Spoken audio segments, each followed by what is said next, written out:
Hey Prof-It fans, and welcome to this week's episode of Prof-It. Now that tournaments have started running in the form of Battle Roads, I can finally start talking about competitive decks and actual viable material to this format again. So this week, I'm going to talk about the most popular decks and the decks that won the most over this first weekend of Battle Roads. Now, I know a lot of you guys were excited for the re-recording of my theme song, along with a new intro video, but it's going to take a little more time than I thought. The good news? Well, first, I'm putting a lot of time into the new video, and it's really going to look great. I'm learning a lot of different editing effects, and I'm starting to use the technology that I've got here at the school, and it's really going to turn out great. To add to that news, my buddy Colin Petterick, a Pokemon player from Illinois, invited me to his music recording studio in Chicago to get a professional mix down for the new Prof-It theme song. The bad news is, since he lives in Chicago and I live here in Champaign-Urbana, it might be a little while before we're able to meet up and re-record the audio. But enough of me talking. You guys just want to hear about the best decks. So, without any further ado, top performing decks in Battle Roads. Check it out. Number 11 with 4 top 4s is Gyarados. Gyarados might have some trouble with all the trainer lock in our new format, but for the most part, he remains a decent play.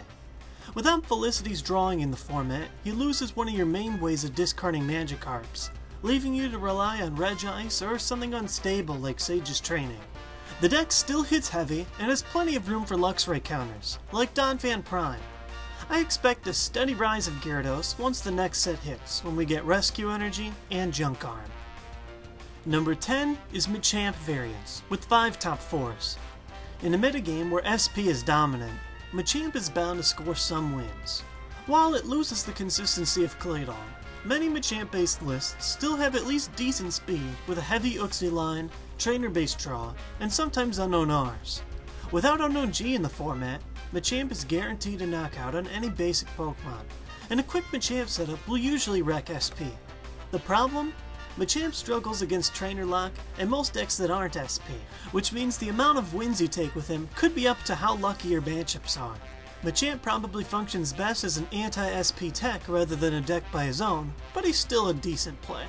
Number 9 is Scizor Prime variants, with 5 top 4s. With the ability to shut off all damage done to him by Pokemon with special energies, Scizor Prime can be a great wall and deal damage a lot heavier than you'd think. The best builds I've seen use Skarmory from Undaunted as your starter, using his Steel Coat attack to get a special metal energy from your deck onto your Scizor. With Skarmory, you're attaching 2 energy a turn, building Scizor's attack power quickly, and you search out the special metals early, which is a huge plus. Whether it be Call, Warp, or double colorless, almost every deck runs a form of special energy that can make Scizor temporarily invincible. The psychic resistance against Gengar's Poltergeist is great too. His biggest problems are Dialga GX, who shuts down his body altogether, and Blaziken FB, who can one-shot him even with 4 special metals with Jet Shoot. Number 8 is Donphan Prime variants, with 6 top 4s. Donphan, being an SP counter, suffers a similar scenario to Machamp. He's great anti-SP, but struggles against other builds. I'd argue that while straight Machamp has a better SP matchup, Donphan delivers better against the rest of the field. Most builds involve a full 4-4 line of Donphan, with as many speed and consistency cards as possible. With the ability of dealing very fast damage, and being able to prevent damage himself, Donphan makes a pretty great tank. His water weakness is still bad, but it doesn't hurt as much, with water decks dropping by a little bit in popularity. Being a stage 1, Donphan is still one of the best speed options out there, and he'll see play across the season. Number 7 is Stormfront Gengar variants, with 6 top 4s. Now, before you ask, these are all decks based on Stormfront Gengar that aren't the newly popular Vilegar option. Even without Vileplume or Spiritomb, the Stormfront Gengar is still a great card. With no unknown G to protect your Pokemon, Gengar's Shadow Room will always get to place 6 damage counters for 1 energy on a Pokemon with Poke Power. Poltergeist, while not as effective without Trainer Lock, is still a decent option. Stormfront Gengar also has one of the best powers in the game, Feigning Spell, where every time your Gengar gets knocked out by damage from an attack, you can flip a coin to knock out the Pokemon who just took you out. I've seen Gengar Stormfront played with Crobats, Kingdras, and even Abomasnow with some of these top cut lists, but no matter what he's paired with, he'll be a great card this season. Number 6 is Kingdra variants, with 8 top 4s. While like all speed decks, Kingdra lost Claydol, many Kingdra lists still remain playable with lists based on speed. For the most part, Kingdra Prime holds a dominant spot over Kingdra from Legends Awakened because of its ability to deal more damage to the active with his power, and because of his past popularity at our nationals. Dealing 60 damage for a single energy, plus 10 anywhere to the field for as many Kingdra Primes that you have down, and 130 HP is just a huge asset. Kingdra's big problems are Luxray GL, who can get one-hit KOs pretty easily with his ×2 weakness to lightning, and ironically fire Pokemon, like Blaziken FB, who limit Kingdra Prime's base damage for his attack from 60 down to 20. Number 5 is Blaziken FB variants, with 8 top 4s. Blaziken FB saw heavy play during City Championships last year, but was abandoned from most lists when Double Colorless Energy was released, and SP decks began to have a larger focus on Garchomp CX with Luxray GL level X. Now, with Galaga GX rising as a big counter to deal with Vileplume, Blaziken FB is a great counter to it. Most lists with Blaziken FB as their focus pair him with Garchomp CX, usually played as an inexpensive version of Luxtom. Blaziken's Luring Flame attack is great for pulling up a heavy retreat or support Pokemon, and while Jet Shoot does leave you vulnerable to attack, it deals a lot of damage for just 1 energy in an energy game. Players with a heavy Galaga metagame, or players who want to try out SP without breaking the bank, should give Blaziken FB a try. Number 4 is Sableye variants, with 11 top 4s. Despite playing it for the last tournaments of the season, I doubted that Sableye would see heavy play because of Trainer Lock and random decks like Scizor Prime. However, it's still alive and kicking, and performing pretty well. By using Sableye's Impersonate for an early judge or Cyrus's Initiative, you can lock your opponent's hand quickly and then use Garchomp CX to clear the field, while using Power Sprays and Chatot-G to continue disruption.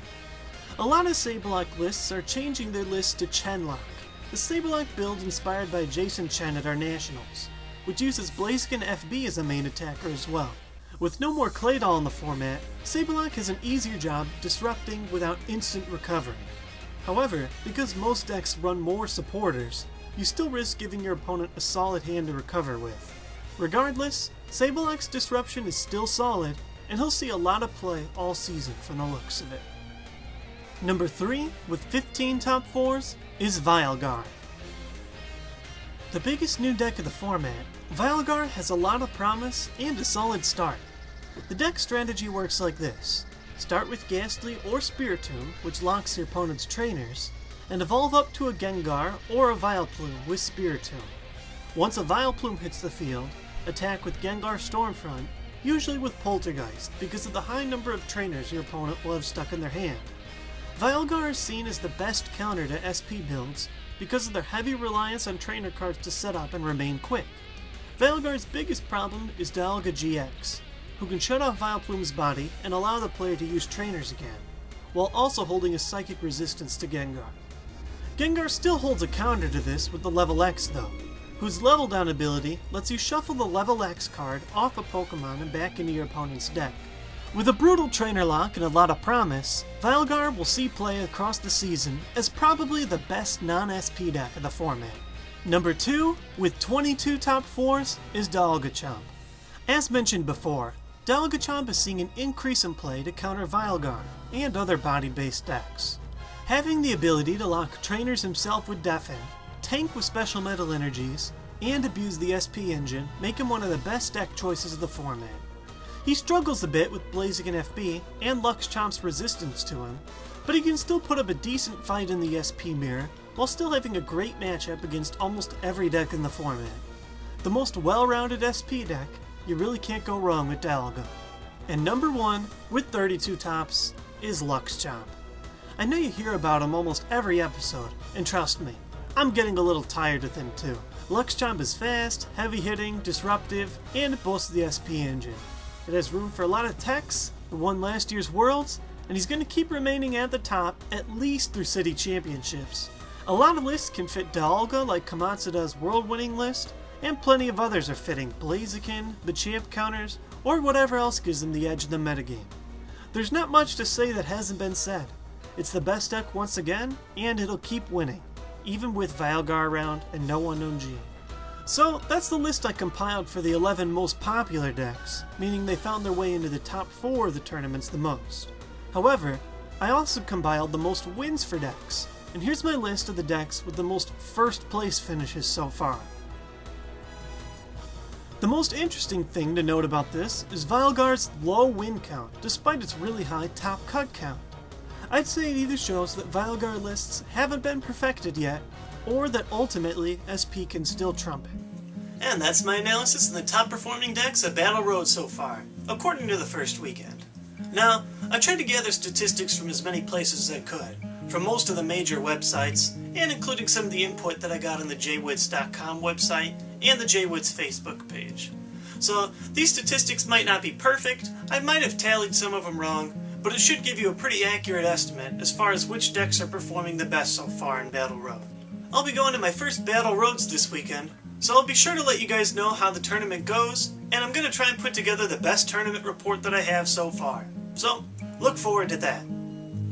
In some other news, I've decided to move the date that Prof-It episodes come out each week from Thursday to Friday. I did this because I have an online class from 7 p.m. to 9 p.m. every Thursday, and that can cut out some of the valuable time that I need to put a video together, render it, and then upload it. So, be sure to look forward to each Prof-It episode coming out on Friday now. So, I'll see you guys next Friday with my tournament report. Hope you have a great weekend, and be sure to report how you do at Battle Roads. Peace. Today's information-filled Prof-It episode was brought to you by Stop2Shop.com, and they've got a special offer for you. If you use the coupon code PROF-IT, all caps, you get 15% off your full order. Stop2Shop.com offers a wide selection of decks, packs, single cards, sleeves, and they offer $1.99 shipping for up to 100 single cards. Be sure to check them out for your Pokemon card needs, and thanks for sponsoring Prof-It.